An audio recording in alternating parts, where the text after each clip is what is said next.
Hello chess fans, this is Rick from Chess to Impress with number 152 in the series Viewers Games.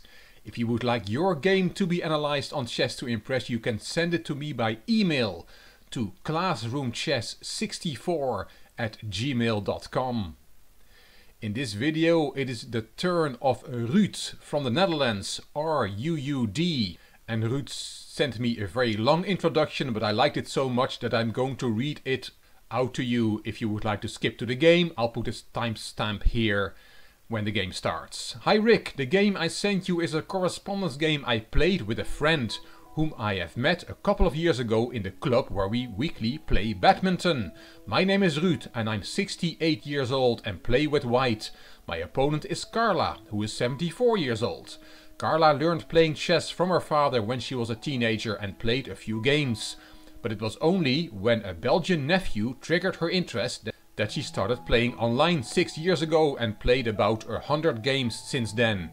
She considers herself a beginner, has a lot of fun playing, but finds it difficult to analyze moves by just looking at the board. On the platform onlineschaken.nl she plays with a couple of days per move as in correspondence chess, and she likes the use of the analyzing tool that the site offers. I, says Ruud, have no rating at all. I started getting interest in chess in 1972. Yes, the match between Bobby Fischer and Boris Spassky, with the reports on television by Max Euwe and Willem-Jan Muring. My father had played chess in a chess club in The Hague, although he was not active anymore at the time. He was interested in the astonishing results of Fischer in the candidates matches, and so I became interested as well. After the championship I bought a beginner's chess book by Max Euwe, who else, and started to play. I could never beat my father, more than 90% of the games I lost. Still interested, I started a chess competition at a student society. I devoted some time to studying chess and I did average in that competition. I also visited chess tournaments as a spectator, IBM and Hoogovens, which is now the Tata Steel tournament, in the early 70s. I saw Petrosyan, Portis, Timman, Planings, to mention a few. In Leiden I once played in a simul against Ljubojevich, which of course I lost without a chance, but nice to have done. After those years my interest in chess became dormant. I didn't play anymore and followed the news only every now and then. In 2013 it was Magnus Carlsen who awoke my interest again.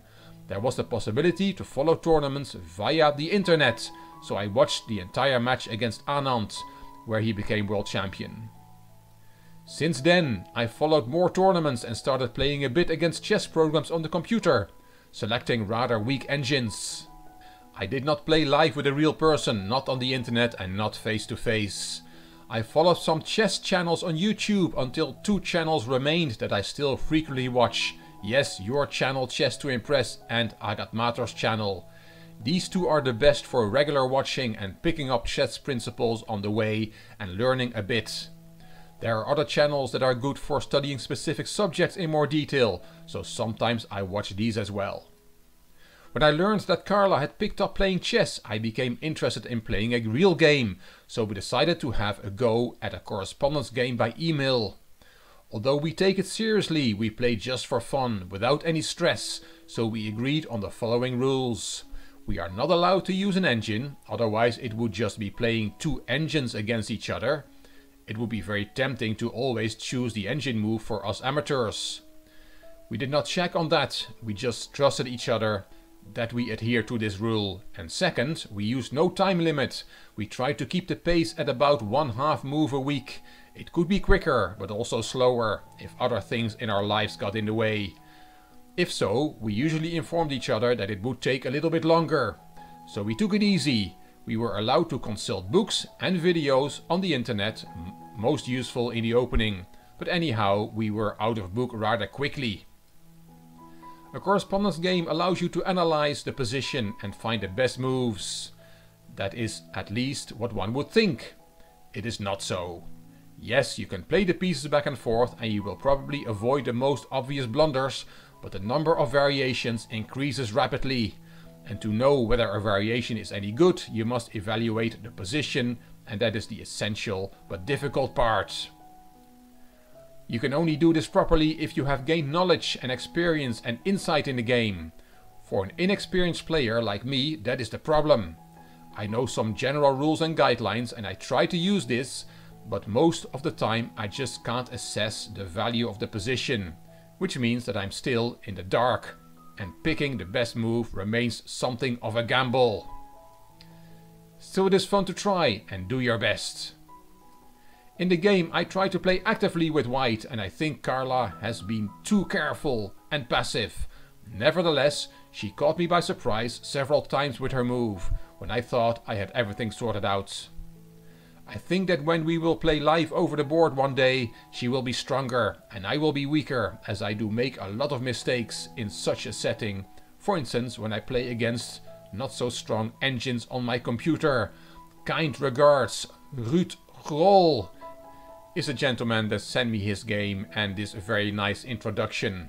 Let's now look at the game of Ruud against his friend Carla. Ruud opened with the e-pawn, best by test, said Bobby Fischer. e5, and Ruud plays the king's gambit, why not? Carla took, and here knight f3 is the main move, but bishop c4 is also very common. Here knight f6 is the main move, but Carla played queen h4 check, also a common move, and Ruud played his king to f1. Here d6 is the main move, but Carla plays a very rare continuation. She plays g6, and I did not find many games with that move in the database.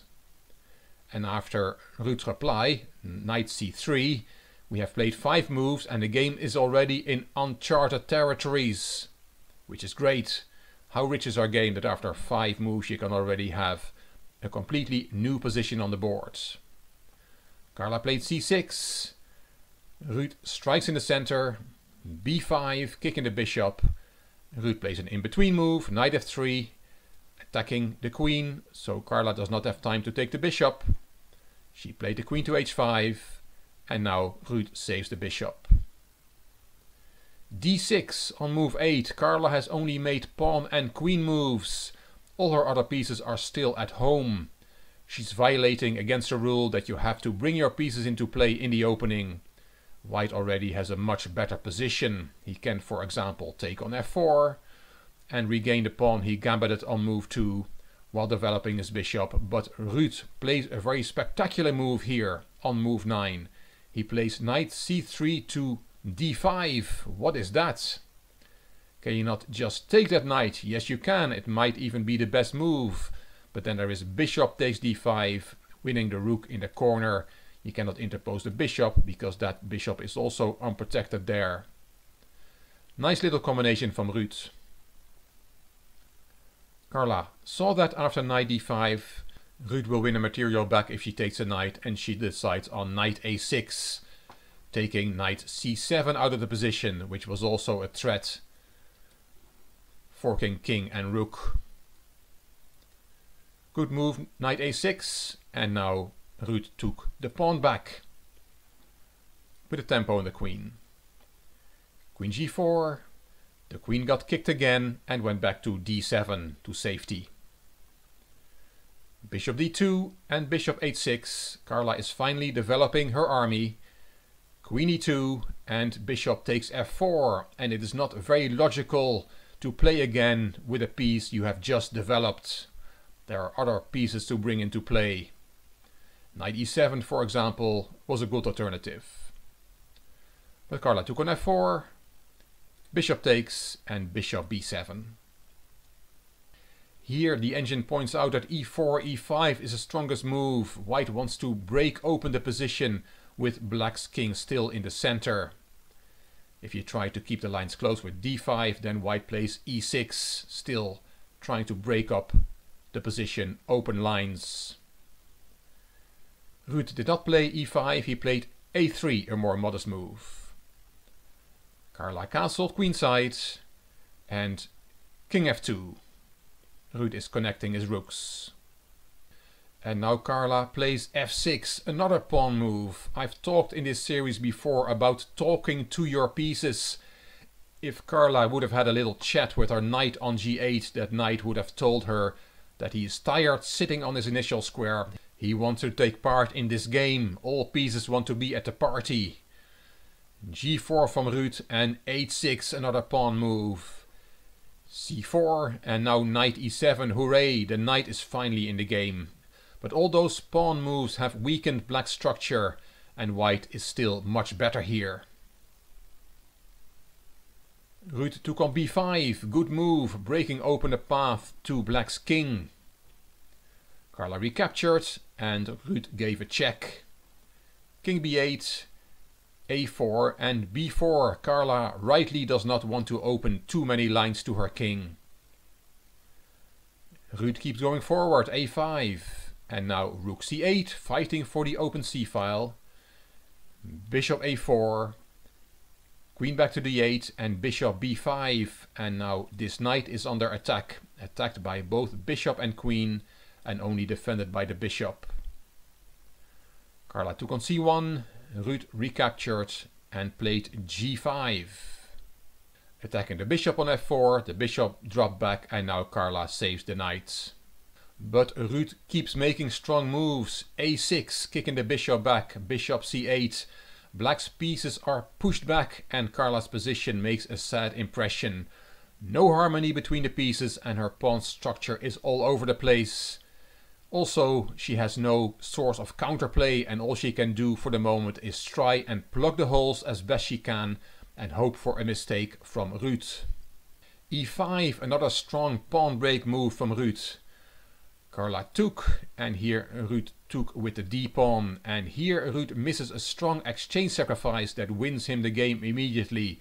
It was not easy to find, but the idea is the same. It's about breaking down the defense around black's king. So instead of taking back on e5, Ruud could have taken here on c7 with the rook. A very nice shot. If you take with the king, then there is queen c4 check, king b8, knight takes e5, f takes e5 and bishop takes e5 check. And black will get mated very soon. You can check this for yourself. It's mate in 4 moves from here. Black is not going to survive the attack from the queen and the 2 bishops. Let's go back. We sacrifice an exchange on c7. We took with the king. What happens if we take with the queen on c7? Then white strikes with knight takes e5, the only winning move. Yes, this is not an easy combination. You have to take the knight, there really is nothing better, and then bishop takes e5 wins the queen because of the skewer. So back to the game. After d takes e5 from Carla, Ruud could have struck here with rook takes c7. He did not find that move, I can't blame him, it was a difficult combination. Ruud took back on e5, also fine. And now a very strange moment in this game on move 29. I don't think you can guess Carla's next move. She played bishop c8 to b7. What is that? Just putting the bishop en prise. And it was a very unfortunate moment because here Carla could have played f6, f5 instead and black is still fighting, kicking and screaming and still has a chance in this game. She's now threatening to play f4, which would blunt the bishop, and she's also going to bring a knight to d5. And white still has a lot to prove. Instead, Carla makes this very strange decision, bishop b7, which is strange especially for our correspondence game. What happened there? I asked Ruud this question in our correspondence about this game and he said Carla thought she was totally lost and played a desperation move. Ruud even asked for a photograph of the position on Carla's board to make sure the bishop was indeed on b7 and not, for example, on d7. What a pity. Just as Carla was able to get back in the game with f6, f5, she gives up her resistance. So Ruud, of course, took the bishop. Thank you very much, that's a full piece. Rook f8 from Carla, e6, knight e to d5 and e7, which is the nail in the coffin. Because if you take that pawn, it was a nice move from Ruud, e7, then there is bishop takes c7 check and that wins the queen because of the bishop fork. Queen takes, rook takes, king takes and queen takes e7 check and this game is over. This rook is also going to be lost. After the move e7, Carla did not take that pawn. She played knight f4, and the last move of the game was e takes d8, promotion to a rook. And when I asked Ruud why he had promoted to a rook, he said that this is purely for practical reasons. This way he could display the position on a real chessboard. Ruud did not have a second queen at hand. Here Carla resigned. She's going to be checkmated very soon.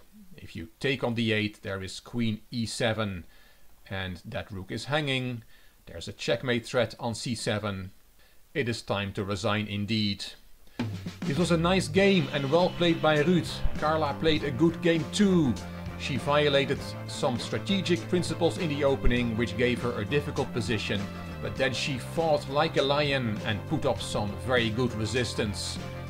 Unfortunately, just at the moment that she could have posed Ruud some real problems, did she put her head in her lap, as the Dutch proverb goes.